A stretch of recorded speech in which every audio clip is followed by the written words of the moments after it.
Welcome back to the second part of the first video section, which is all about the physical education and wellness curricular overview. In this video, this part two, I'm going to keep this as tight as I can. I value your time and what you're doing, and I'll try to get through as many of these key resources that I feel teachers can benefit from. So in this one, we're going to be looking at the resources available and a quick review of them as well. My name is Paul Marlette, and this series is in conjunction with the ARPDC. Let's get rolling. So in this, I'm going to take a look at some of the key videos and documents that I've been using that I went to build my last video, which was all from Learn Alberta. There's some great resources there. For the financial piece, I just want to mention this because I'm not going to be leading that work. It's part of the health and physical education, health and wellness portfolio, but the ARPDC has already done a fantastic job of finding other people to build that resource for you, and it's quite robust. So I would encourage you to take a look at those resources on their website. We're also going to take a look at HPEC, which is the Health and Physical Education Council, PHE Canada, which is our national organization to support physical education and health. I've been using many of the CBE, the local board resources. I don't have access to all of your boards, so I don't even know what they've developed, but I have a feeling there's probably some very robust stuff there as well. And I'm also going to take a little more of a deep dive into a resource that I've been working and building to support your transition into the new curriculum. Wrong button. So the slide deck that I'm going to post with this is exactly what you see here. So when you're going through this, I'm going to go through a few of these. I'm not going to click on all of them because that would just be a waste of all of our time. So I'm going to go through a few of the key ones though, because when I watched them, it started to really solidify what it was that this curriculum is attempting to achieve. So the first one, this is the overall structure of the curriculum for Alberta Learning at this time. It's 20 minutes long, but this one, I really enjoyed this. I pulled a lot of my information from it on my first session on the curricular overview. The next one, the what's new in the curriculum documents. So again, this is from Learn Alberta. They've done a nice job of summarizing in here. This is a really interesting one here. So they talk about where it came from in the 2002 and where it is now. So these little pieces are fantastic. These snapshots, you can actually print them out one per page. A great thing to send home to families or to post them in your gym because it starts to give us some of that key vocabulary. So when we're talking to kids, it just kind of helps us reframe those and keeps them fresh in our mind. If you're a phys ed specialist, this is a great thing to just have up in the gym for some of our thematic teachers who might be just coming in for half an hour a couple of times a week. And it goes all the way through grade 6. Next one down is the subject overview. Again, just a neat little document, and it took me a little while to find it, but when I did, it has a great summary of these 8 kind of guiding questions that we talked about in the last video, some of the organization, we get some of the social emotional concepts, right? So what do we have? What's new? Again, just to get that vocabulary back out into the world, into our buildings where we're doing this. Right? So examining decisions and food selection. That's a great summary of all of the cusps for that one piece. So I know when I talk to not specialists, like grade level specialists, our elementary team, sometimes this is a great starting point because the cusps fit into these kind of overarching ideas. So that's the subject overview. I will figure out not to use that. The changes in comparison, again, is just a great document. This one here, the competencies and the progressions for cross-curricular. This is a neat document because it actually starts to go back to those competencies. These are the overarching competencies of critical thinking, problem solving, research and management, like the ones that we are now to kind of embed throughout all of our subjects. So when we start to sit down and plan, this is a great document to just give us ideas. At times I find there's a lot more information in these than we need, but just to start getting that framework on where we're heading for. All right, next one, the guiding framework. This is the Curriculum 101. It does have the link to the full guiding framework, and it's a big document. But there are some neat pieces in here that I pulled from when I started to kind of conceptualize where the curriculum was coming from. So, for example, on page 7.14, this is where it starts to set up the cusps, the overall general specific guiding questions, right? Those learning outcomes. So there's some really specific details if you didn't get enough in the last video. And on page 11, there's also the phys ed goals and what they're trying to achieve.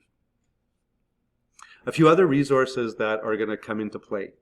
So these are less about the overall curriculum, but are going to really help us when we get into some of the specific sessions. For example, on how to throw and catch, right? When we look at spatial movement, like how do you actually assess and how do you scaffold this concept of running to space and not running into things or other people?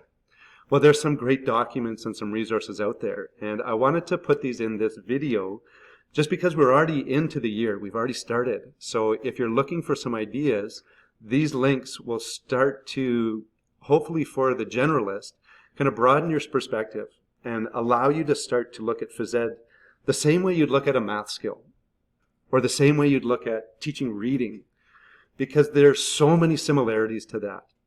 But what I find often for the generalist is that if we don't have the lens or the structure that says, okay, if we're throwing, before we start to teach throwing, let's see if the kids can roll a ball on the ground. If they can do that, great. Then we're going to maybe do it with a bounce underhand. We start underhand throwing and then we progress. So the first one here is on the Indigenous and First Nations. This is this incredible resource called Walking Together. If you haven't seen it yet, I would encourage every teacher to go to it. It is a wonderful resource. The Phys Ed Canada Movement Skills document. This was a game changer for me when I was a younger teacher. So this breaks down specific skills into movement cues. So for example, dodge, this is a rapid shift, and characteristics of the dodge. So it gives us what to look for. It gives us the vocabulary. It gives us the framework to help students get better at it. Even these over here, the cue words. So look where you're running. Number one, if you're in a gym with a specialist, we generally don't let kids run in the gym until we know that they can do it without hitting other people. Get low, push off, one step, go left, go right. So it gives us all these cues. And this is a big document. So this takes us all the way up to kicking. And it gives us a how to get ready. How do you initiate? What do you do at the end? And then cue words. So again, this is something I'll be referring back to in other series, but again, I wanted to have it here. The Special Olympics Australia, this is a cool fundamental movement. Whoa, sorry.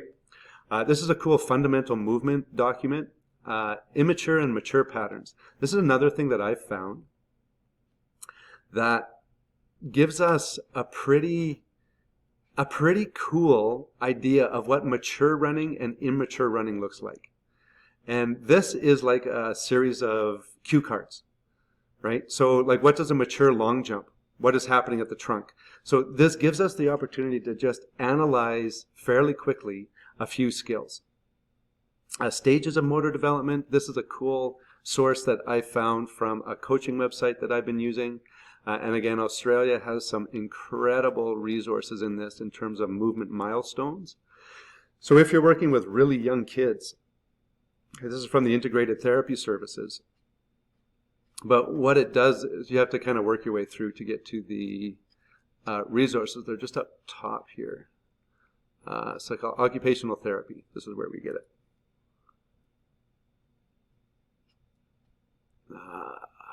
Our model.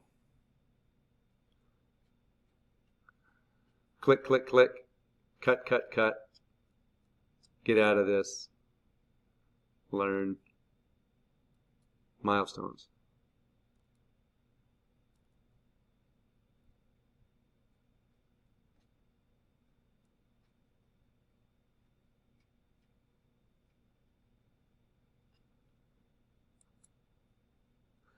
So this last one here is something called the You Thrive Australia Developmental Milestone. So it takes a little while to get into this website.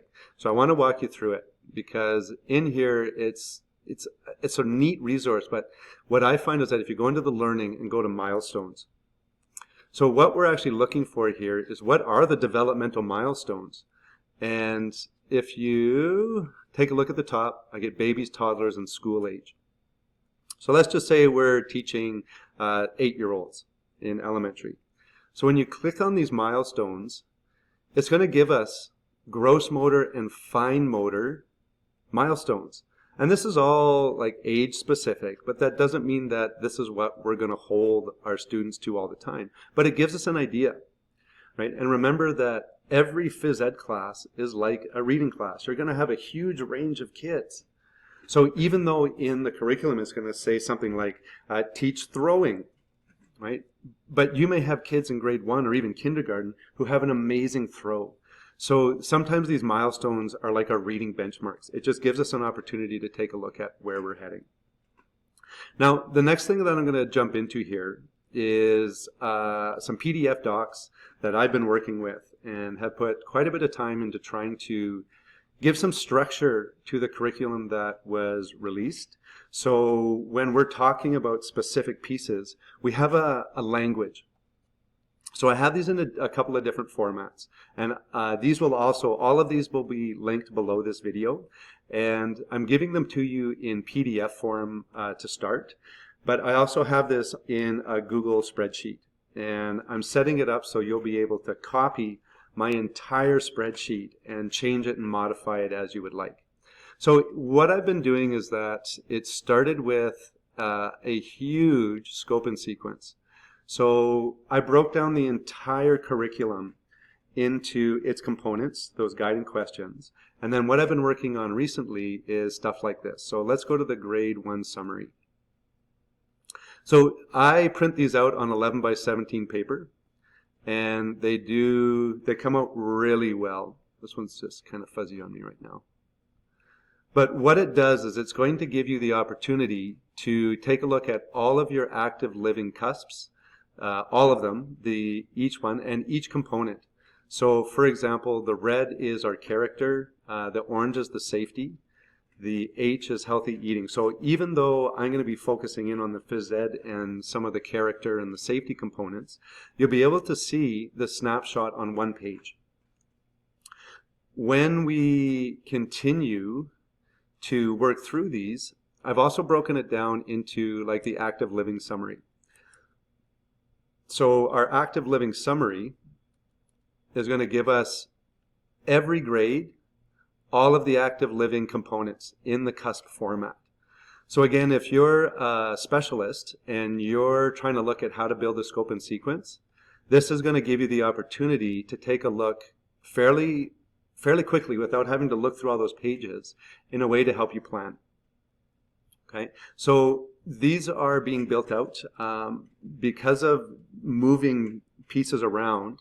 I've also put these on a resource website that I have.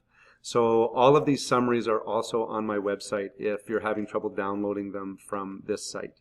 Okay, so you see I have the active living, the movement skills summary, and the healthy eating summary. In here you're also going to notice that I do have elements that are highlighted in blue. That's because these are some of the elements that I'm going to be focusing on in our sessions. Okay, they're key learnings that we can use with students. So this is a quick overview of the entire curriculum. Okay, this is grade kindergarten to grade 6. And the reason I just wanted to show you that is because when we get into how do we evaluate, how do we track student progress, I'm going to be referring to those numbers. So instead of just having a bunch of general outcomes, they're labeled. Every cusp is like a 1.1, or when we get into safety, that's the 4s. So like the second safety cusp would be 4.2. And what I'm really excited about is when I can finally get to doing some of the evaluation and I can show you how to track progress in all of these cusps throughout the year in a way that's not static. So if a student progresses in throwing over the course of a couple of months, then guess what? You can make that same thing on the same piece of paper as we move forward. The website those are on is paulmarlette.com, but again, they will be linked underneath this video as part of your toolkit. When you go to my website, the big thing is you do have to be logged into a Gmail account to access it. That's a small little security thing I've put in. Last thing is this. This is a quick kind of curriculum overview of the vocabulary of the main pieces. So active living, what is physical literacy? And what are those 8 big pieces that we're working on? So that's me. Those are my email addresses, and our next set of videos that'll be coming up are all about year planning and the differences between a traditional framework of physical education, which is generally based around a unit or a sport or a game, and then looking at how that's different than the teaching games for understanding model, which I feel this new curriculum is very well kind of set up for. And before I leave, I'm going to zoom up big here. We got these at our school. These are some resources that were developed by some of the greats in our province. I've worked with several of them, and the work they do is outstanding. So this is the one for health and wellness. These books are crazy because they've gone through, they've gone through the new curriculum, and they've created lesson templates that break down what it is you're going through and how to integrate it. And these are robust books. This is the one, the other one, this is Gleddy, Hickson, and Bradford. This is the one that is the, sorry, my light's getting reflection, Foundations of Physical Literacy, The Journey for Elementary. And again, this has a lot of information, and it even breaks it down how it's different from provinces. Just things to do to really up your game as a phys ed teacher. And it gives you just all kinds of stuff in here, like how to build in all of the soft skills, the character, some of the safety, and how to build activity days. Like these resources, if you have them at your school, they're not just sitting around. Pick them up and take a look through them because they will make a big difference. All right. So I look forward to seeing you live soon. We start in November, and I'll see you, if not, on the next set of videos. Thank you very much, and have a fabulous time in the gym.